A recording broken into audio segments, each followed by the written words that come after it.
Michigan Soccer Central. Hello, listener, and thank you for pressing play on the latest edition of the Michigan Soccer Central podcast, your weekly dip into the world's game being played right here in the Great Lakes state of Michigan. How's it going? My name's Robert Kerr, your host, as always, on the program. So much news to cover this week. It was pretty action-packed. Good news and bad. I suggest everybody check out at MI Soccer Central on all the social media platforms and have a scroll through there because there's an incredible amount of news happened throughout this past week since you last joined me. Detroit City FC won on the road, beating Loudoun with a hat trick from Maxi Rodriguez. There was sad news of the passing of Flint City Bucks player from this last summer, Eugene Quaynor, in a tragic car accident. There was expansion news in a couple different leagues as well.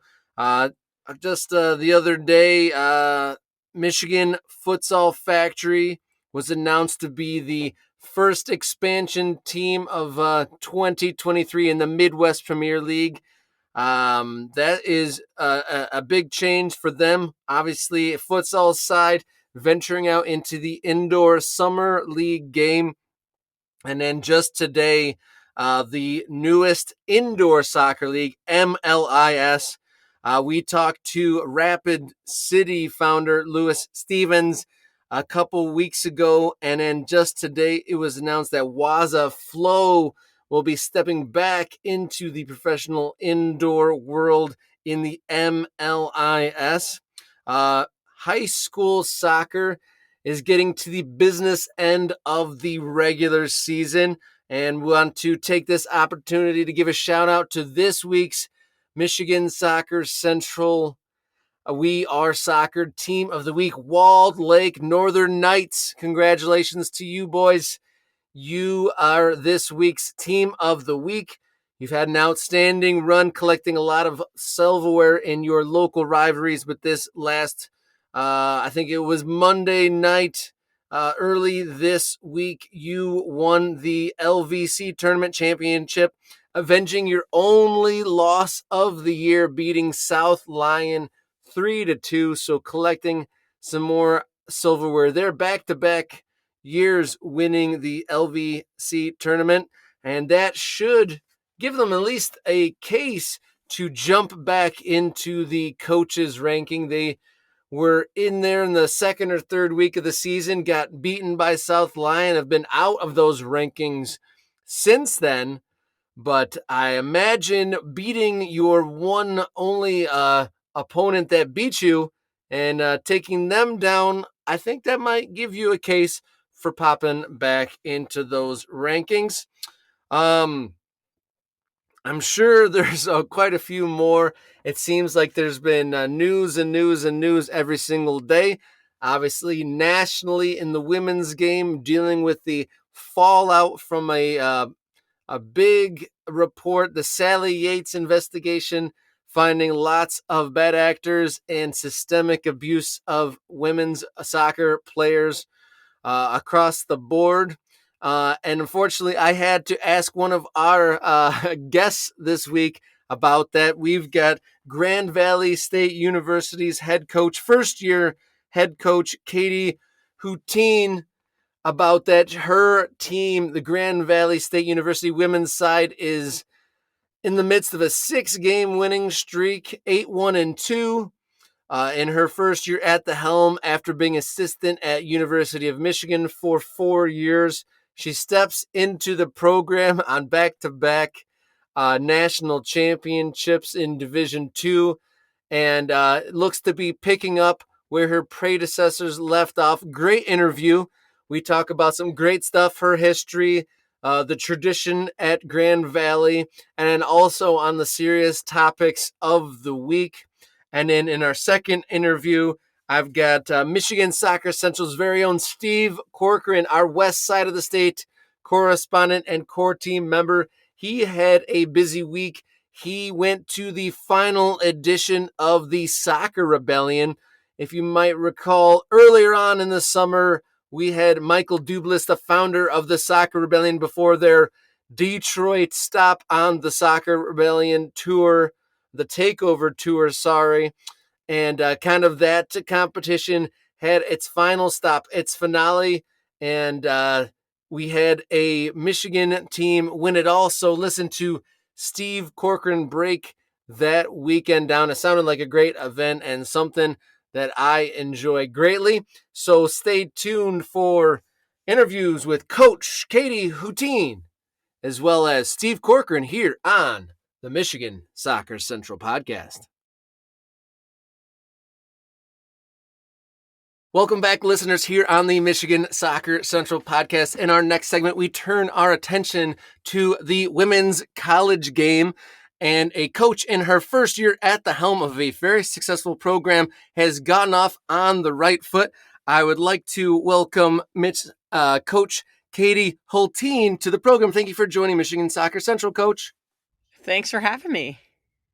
Well, like I said, first year at the head of Grand Valley, coming in to a program on the back of back-to-back championships in 19 and 21. I guess I just wanted to say, how was the pressure level stepping into a situation like that? I would say, I was a former goalkeeper, so I like pressure. I enjoy pressure. And I took over this program because of the history and their ability to win championships. I really enjoy that challenge. So I'd say it's been good so far. We've got a really, really young group. So we've got a lot of growing to do, but it's been great. Yes, for those listeners who are unaware, Grand Valley State University women's have 7 national titles that lead the way, the record set by them in Division II. So, really the high as it gets at that level of the game. You came over from being a assistant at U of M for 4 years, and we'll kind of get into your backstory a little bit. But I want to ask you, your side has come off to a hot start: 8 wins, 1 loss, 2 draws, undefeated in the GLIAC. You just had a 5-1 win over the weekend. Kind of tell us about your most recent victory. Yeah, it was against Davenport, sort of a local rival, I guess. They're right across town. So Davenport's done well this season, kind of have a lot of ties, but they haven't conceded many goals at all. They haven't lost by more than 1. So we knew it was going to be a challenge, but clearly up to the task with five goals in. We were able to play everyone, which is always great to get everyone some minutes too. Yeah, and you said you had a young group, and one of my questions I was going to ask in a moment is recent national championships. How many players in your roster now carry over from those? Not many. I think we have 8 total returners from years past. So, and only a few are playing. So you've got a lot of young faces on the field. We have more than 8 returners. Sorry, we have 8 upperclassmen, so juniors and seniors. Okay, so it sounds like a decent mix. It's not a whole class full of freshmen, and it's not loaded with seniors by any means, it sounds like. So when you stepped into the job, I guess, when was it when you were first able to get in front of your players, and then what was your immediate impression? We actually got to work with them this summer at one of our summer camps. So that was my first time really getting to know them, and then in August we got them for preseason. So I would say we've got 28 of them, and they're really special people. Incredibly hardworking, gritty, determined, but on the other side of it, they're very compassionate, caring, and very proud people as well. So I've really enjoyed working with each and every one of them. And like I said, it's gotten off on the right foot. You said part of the reason you took the job was the pressure. Was there any moments, there was early in the first couple weeks of the season, you did go 3 without a win. Was there a little bit of nerves creep in, or was that just a sticky part of the situation? How did that go? I think we needed those moments. We needed those games to really help us grow. As I said, super young, so we needed those moments to grow. I don't think that we can go an entire season without a loss. I think that's almost impossible. So we needed it. We needed it to help us, kind of regroup, grow, maybe humble us a little bit as well. So I wasn't nervous at all. I knew that we were going to continue to get better and grow from it. And then ever since that 3 games without a victory, you've gone on to then get 6 wins in a row. How were you able to string those together? I think the commitment to consistent growth. Every day we're getting on the field, we're trying to learn. I'll say when we do film with the players, like there's 50 questions asked every time. They're all wanting to learn and get better every game and every practice. So I think that's how we're continuing to show up and get results on a weekly basis, is their commitment to growth. And then what is the strengths of the team? Are you guys a very forward, like aggressive goal scoring team? Are you compact defensive and take your moments? So what does a GVSU side look like? We lost a lot of goal scorers. A lot of goal scorers graduated. We still have a couple left, and we're creating more goal scorers. I would say if you were to talk about our style, it's very, very possession oriented.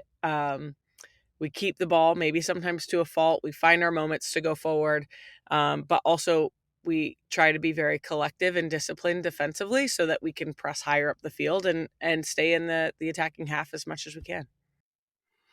And then kind of looking forward, what do you think are some of the biggest challenges that your side's going to face? Is it kind of challenges within yourself, or is there some opponents, or what do you think are some of the biggest hurdles that you're going to see here in the I guess second half of the season? Yeah. Yeah, so the GLIAC, we have to play every team twice. And I think the second time around is going to be tough. It's hard to beat the same team twice. So I think that's going to be our biggest challenge. We just played Northern Michigan and Michigan Tech 2 weekends ago, and we have to go back and play them again this weekend. So those are going to be the hard. I think every game is going to be hard from here on out. Just trying to outsmart our opponent, who is going to try to outsmart us, and outplay them when they're really trying to come for some revenge. I don't know if I said this at the top, but you hail originally from Denver, Colorado, but you spent the last few years here in the Great Lakes State. What can you say about like the Michigan soccer scene in general from your time here? Ever since I've been in the college game many, many years ago, I've always known that the Michigan soccer landscape has some really good players. I've always produced great players. And being here, it certainly does. You've got some really good clubs, ECNL, GA clubs, and then you've got some other National League clubs that also produce some really talented players. And so being able to pull from all of those clubs is awesome. And we get to stay pretty local here at Grand Valley when we're recruiting. We get to stay, not only within the state, but we've got some good talent on the west side of the state as well. So that's we can't complain about that. Coming from Michigan in Division One, now you're at the top in Division Two. What differences are there in the level of play other than like the divisioning? Good question. I would say, being at the University of Michigan, those those were some pretty elite players. Last year we made it to the Elite Eight. We're competing with Florida State in the Elite Eight. We had some elite players, and I think what separates maybe that level from where Grand Valley is maybe a little bit of athleticism in the individuals. But overall, there's not that big of a difference between the top of Division Two and Division One. I think, maybe your, 1 through 30 players on a top Division One team are all just a little bit more athletic than maybe your bottom half of Division Two players on a roster. But for the most part, there's not that much of a difference right now. Yeah, Yeah, I was gonna, because I'm curious, is it just situational? Do you think it directly shakes out where truly the best go to one place and then the next level go to the next one, or is it kind of No, situational? I think it's situational. I think um, for us, we're able to get some really good players because they want to win a national championship. You can't go to any Division One school and win a national championship. Like it's just not going to happen. You have to go to kind of that top like echelon of schools to try to win a national championship in Division One. And there's some players that just they love to win, and this is a great place for them. So I think it's a little bit different. I think we can get a lot of really great players just because they're really competitive and they want to win. And then there's some players that just want to stay close to home. And there's also players that love Grand Valley because it is a really beautiful university. Yeah, speaking of beautiful, you're heading up north at the weekend to take on the two Northern Michigan, Michigan Tech. Heck of a time to do it. I'm sure the leaves are all changing up there. Have you been up to the UP before? No, this will be my first trip and I can't wait. It's supposed to be beautiful. The weather is going to completely change though on Friday, so I'm a little nervous about that, but we're really excited for our trip up there. Winter's coming. Winter's coming. It's going to be like 35 degrees at game time. Oh, it changes on you quick. You get a couple good weeks of fall. One thing we're talking, going back to like the Michigan soccer scene in general, do you think that here in Michigan, having the girls' high school season be in the spring, and that's not the case in many states, do you think that has any impact on the way the game's played or recruiting or anything like that? I don't think so. Traditionally, we haven't recruited much out of high school soccer. I think now I will maybe a little bit more at Grand Valley. The one hard part is that in the fall it's a little bit harder to see some club games, just because we're in season. But no, I don't think there's much. It doesn't impact the recruiting scene that much that high school's in the spring versus the fall. For me, at least, it doesn't impact. Do you think it makes it just difficult for the players in general, having it be different than it's not like aligned nationally? Yeah, probably on the club scene when it comes to, the national events and certain club events. I would say it definitely impacts them. I mean, you've got, some events going on in the spring and the fall. However, the big club or the big leagues like ECNL and GA, they've got events that go on throughout the year. So you just don't go to the ones that are going on during high school soccer. So they're they're they're working it out. I think the big leagues are working it out in terms of just making sure that everyone has an option to go to depending on their high school season. And then unfortunately, kind of have to ask just with what's going on nationally in the world of American women's soccer. Obviously, terrible report came out yesterday about some seemingly systemic issues going on in the women's soccer world. Is there anything that you've seen in the past that's trended one way or another, or any personal examples of the things that were cited in that Sally Yates investigation? I think that this was a long time coming and it should have come out years ago. Um, Not just on the professional scene, but the club scene. And we all saw it. Everyone saw the sort of abuse to youth players, just verbal and emotional abuse to youth players in the club scene. And I'm just grateful that something's been done so far. I mean, I guess I can't say anything's been done yet, but at least it's been exposed, and um, it needs to be better from the youth all the way up through the pros. It needs to be better, collegiately, you name it. So I think everyone deserves to be treated well, and no one should be taken advantage of in any way, shape, or form, and no one should be abused verbally, emotionally, all of that. So I think it needs to be better, and I hope that this is the beginning. Yeah, it's really an unfortunate topic, but it seems like it was one of those things like hiding in plain sight sort of thing. And it's good that it is getting some ink on the pages and some reporting.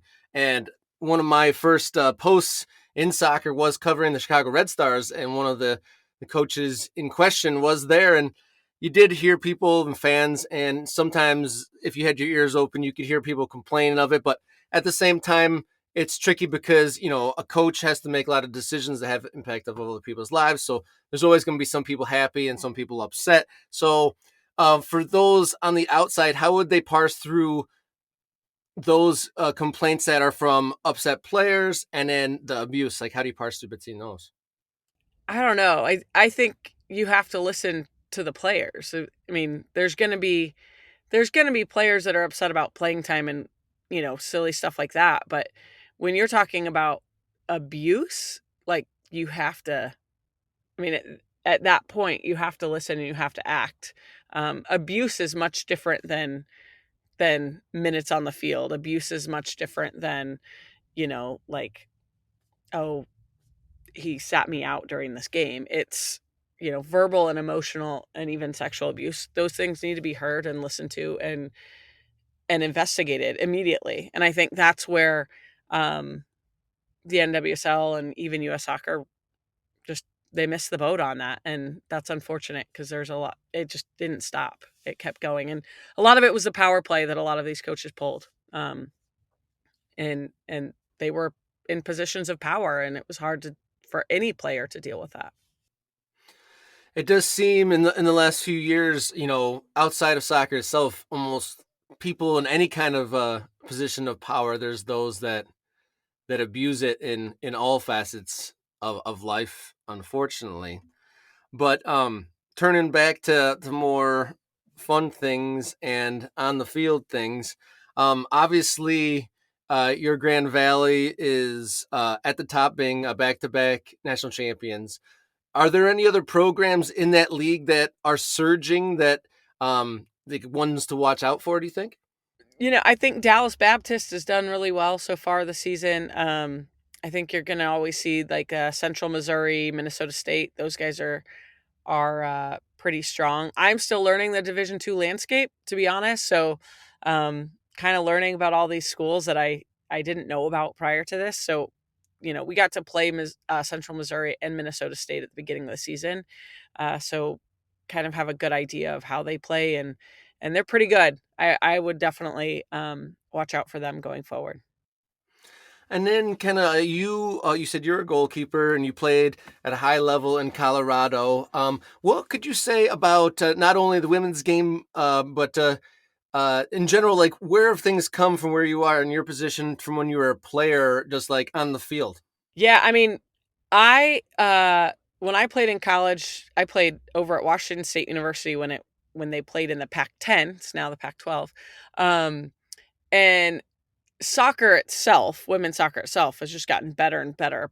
A lot of it is just we're athletically evolving, right? We're more athletic, but also a lot more technical, and tactically savvy. In terms of everything else, when I got out of college, the first women's pro league in the States had just folded. The WUSA had just folded.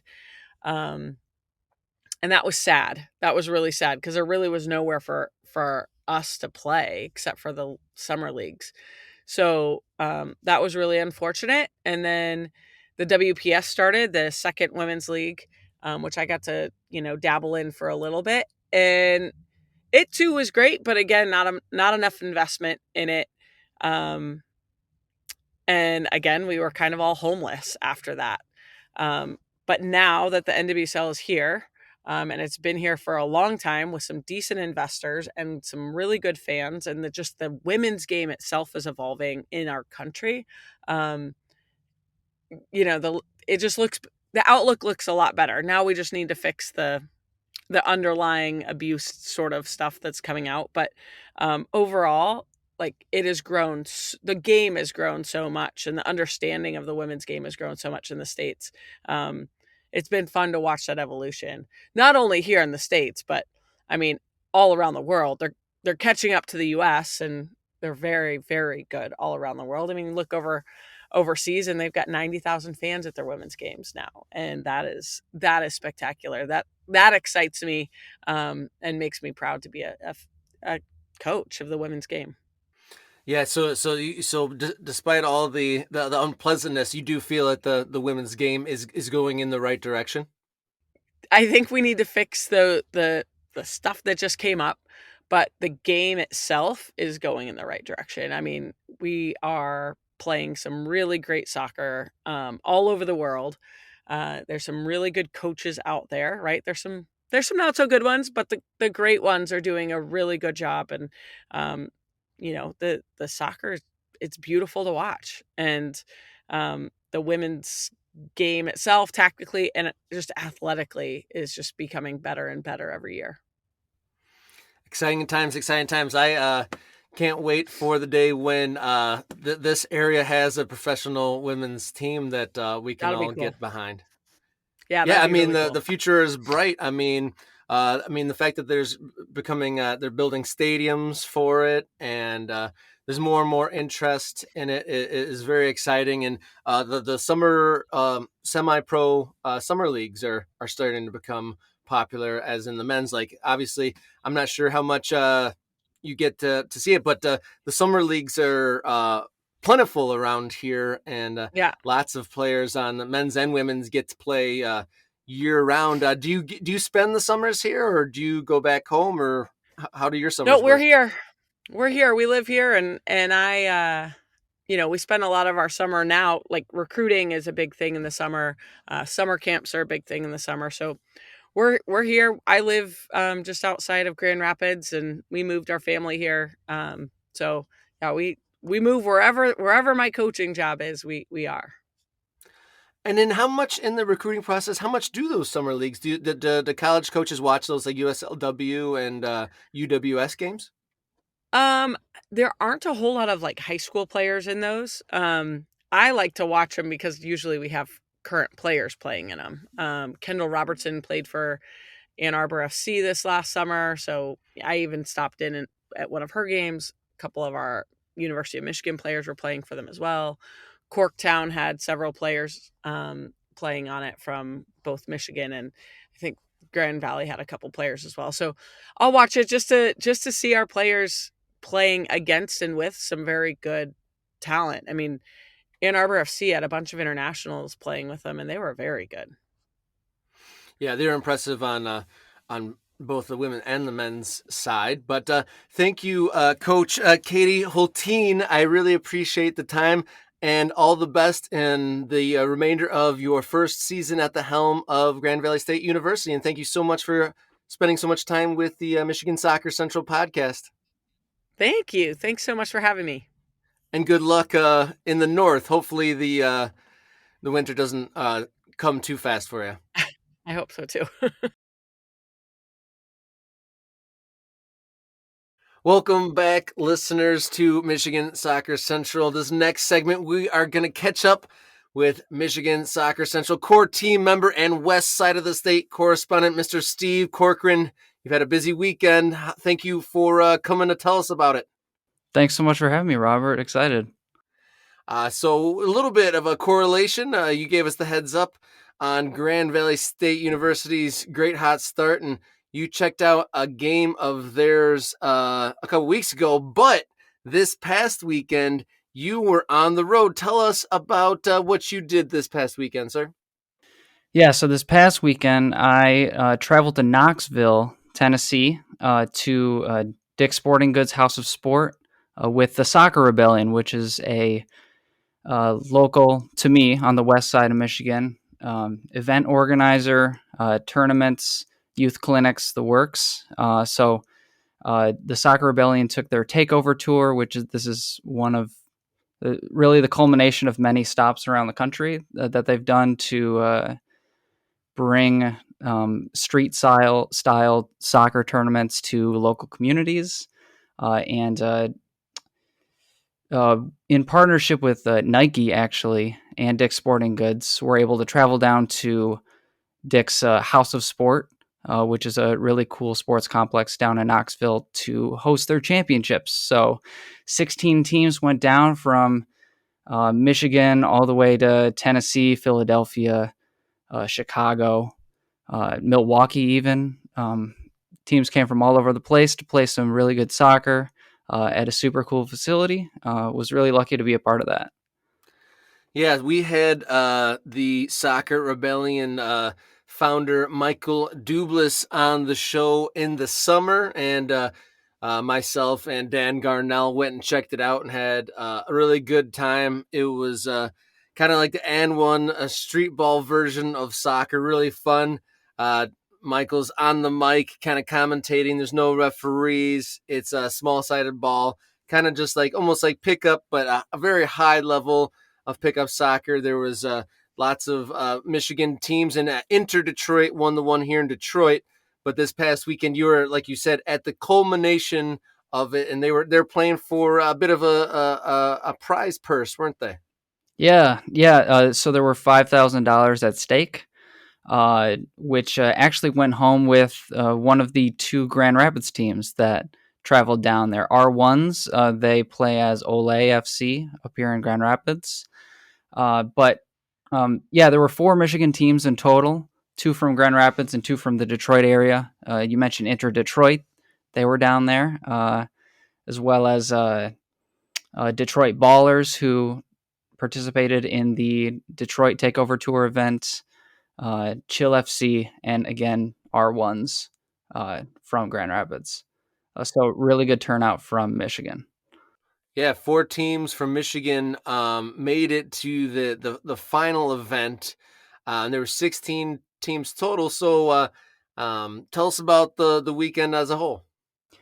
Yeah, so it was actually quite a bit bigger than just the men's tournament. We did 2 days of events. On Friday, I went down in a carpool with some of the other event staff, and we left at 5 a.m. to get there by the afternoon to put on a youth clinic, which involved mostly kids from around the area in Knoxville. Some really good youth players, I think as young as 5 or 6 years old, up to maybe U12, U13. I'd have to double check that, but we had a good little range of kids there, and some of the men's and women's players that participated in the adult competitions helped out with the clinic to show off their skills, get the kids involved, show them a more freestyle playground style of play. It was pretty interesting on Friday that these young kids were looking for refs and already indoctrinated, I guess, into the very structured style of play that we see in like organized soccer.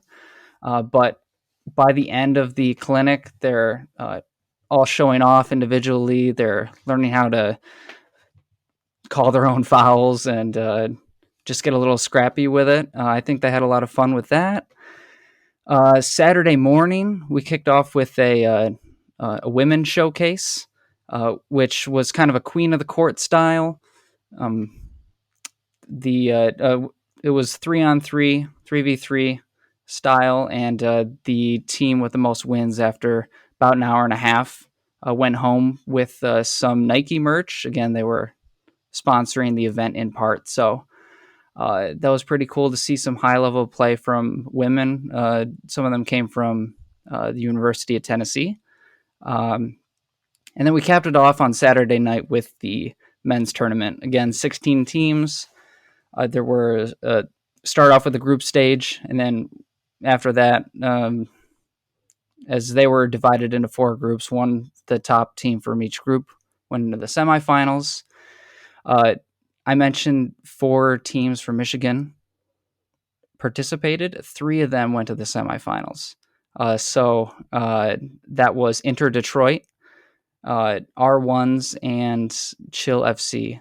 So the only team from Michigan that didn't make it was Detroit Ballers, but they were really close. There was a 3-way tie in their group, and they didn't make the cut on goal differential. Would have been wild to have all 4 Michigan teams in the semifinals, but just wasn't meant to be. R1s came out on top. Super, super high level of play. Again, these were mostly champs from all of the other city tours. So, yeah, again, crazy high level play. It was so engaging. These guys are showing off everything they got. R1s were incredible to watch, as was really every team. And it was just a great, rowdy, fun experience. That sounds like a whole lot of fun. 3 out of the 4 teams that made it to the semis from Michigan. So they're beating out teams from New York and Philadelphia and all that? Yeah. I didn't actually make it to the Chicago showcase, but I understand that Chill FC from Grand Rapids traveled to that and won in Chicago as well. So they were in the final against R1s down in Knoxville and didn't come out on top there. But yeah, these Michigan teams are competing with the best from around the country. Very cool, very cool. So, 2 full days of action there. What would you say was like one of your main takeaways, or one of the things that you enjoyed seeing the most? Was there some crazy goals, or just general run of play, or just being in kind of a unorganized, not necessarily unorganized, but not necessarily structured, sanitary sort of situation? Yeah, I'll start by mentioning the uniqueness of this kind of event. Uh, I really don't think we're seeing this kind of play anywhere else where you got to govern your own game. It gets really physical, but it's player oriented, really driving at the idea of individual play, showing off. Uh, I don't even know how to describe it. We had a DJ there. The crowd was super hype. We did the men's tournament into the night. So when the sun went down, everything changed. It was just a really cool atmosphere. You talk about and one. I think that's a great comparison. And a new look for American soccer. I think that this event was super successful.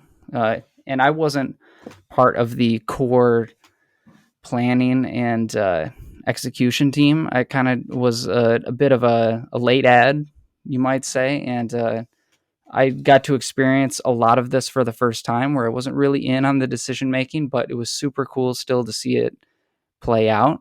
And I would love to see what this turns into next year, which they're already in the talks for.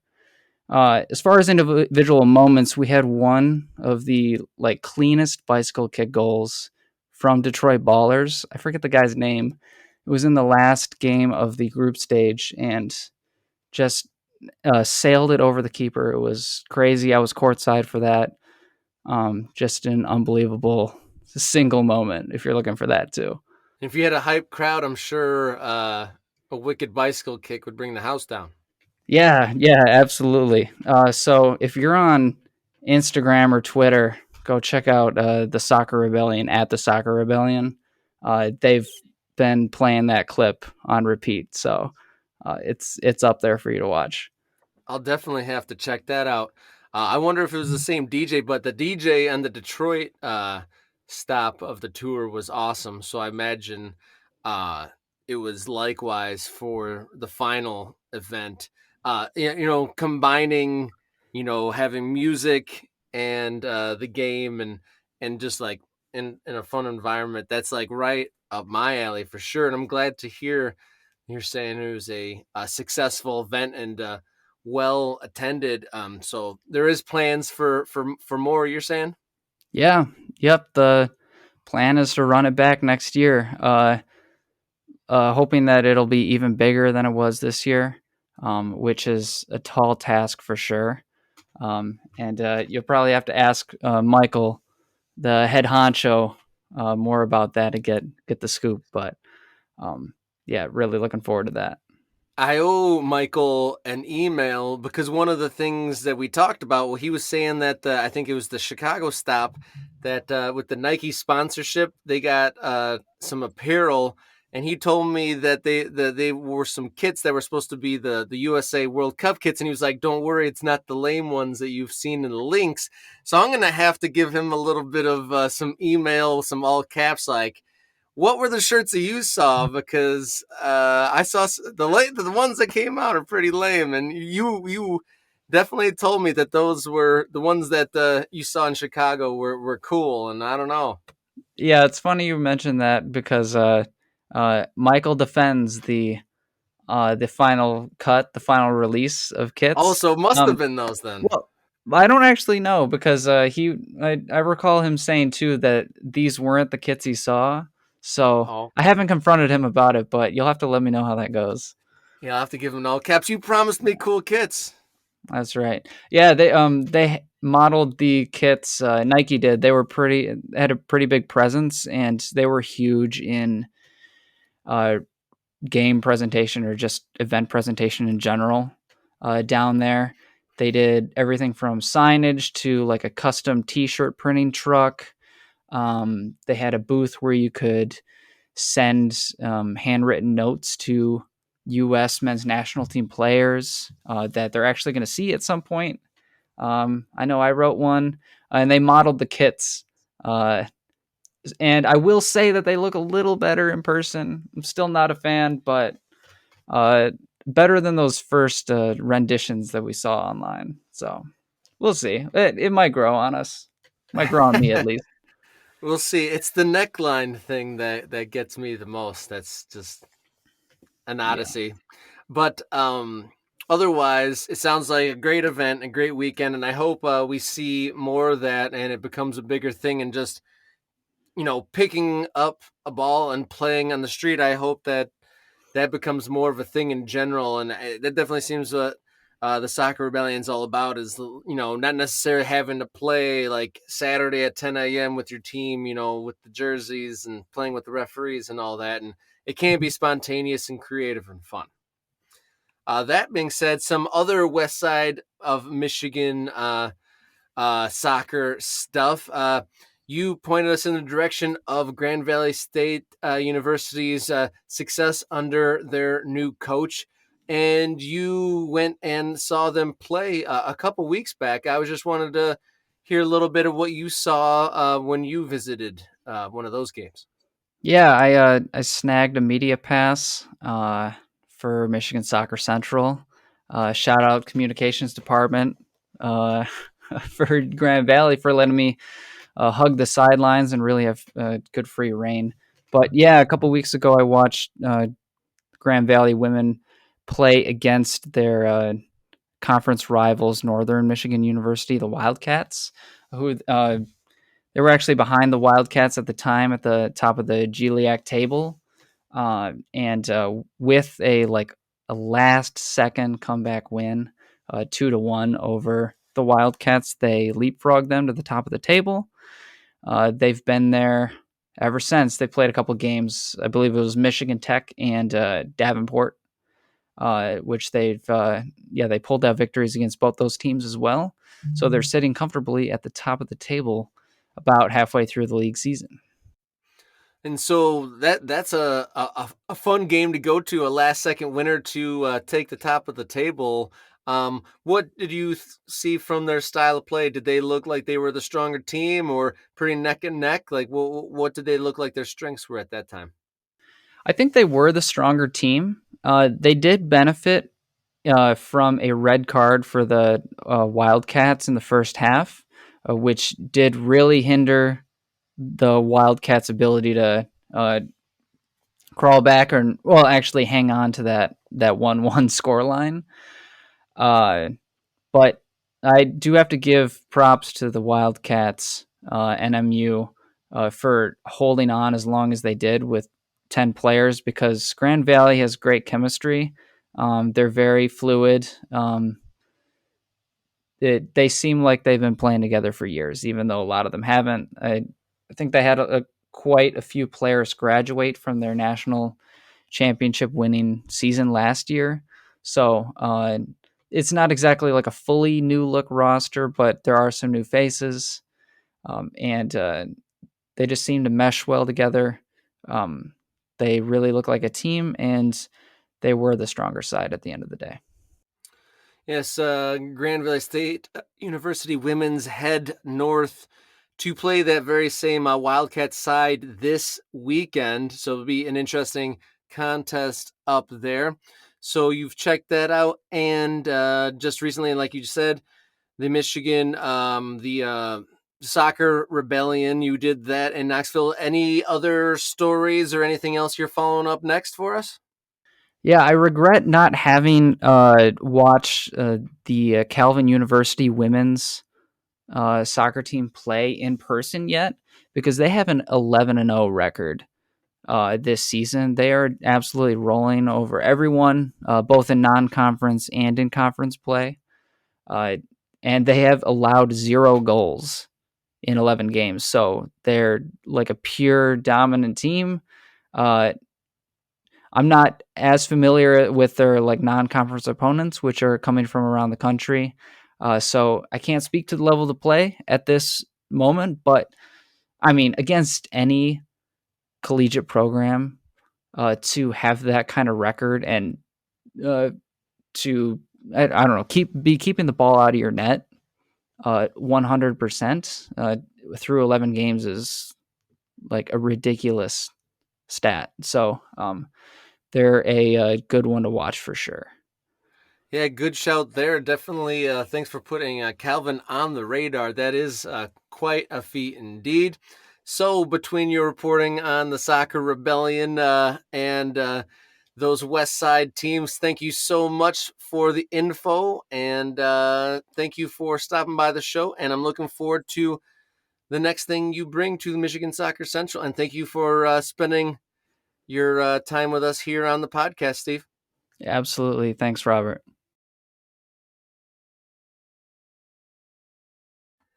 Thank you, listener, for making it all the way through this week's edition of the Michigan Soccer Central podcast. Thank you to my guest, Coach Katie Hultin, and good luck to her as they travel to the northernmost reaches of Michigan to play Michigan Tech and Northern Michigan this weekend. And thank you to Steve Corcoran for giving us the lowdown on the final weekend of the Soccer Rebellion.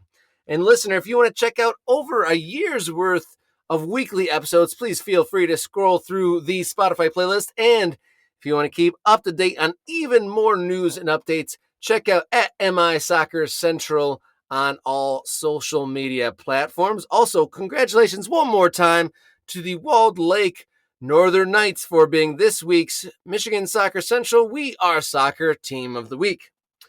Thank you to Jenny Hajnaki for editing the program once more, and thank you to the Michigan Soccer Central core team for helping me put this program together. So, until next time, enjoy your soccer.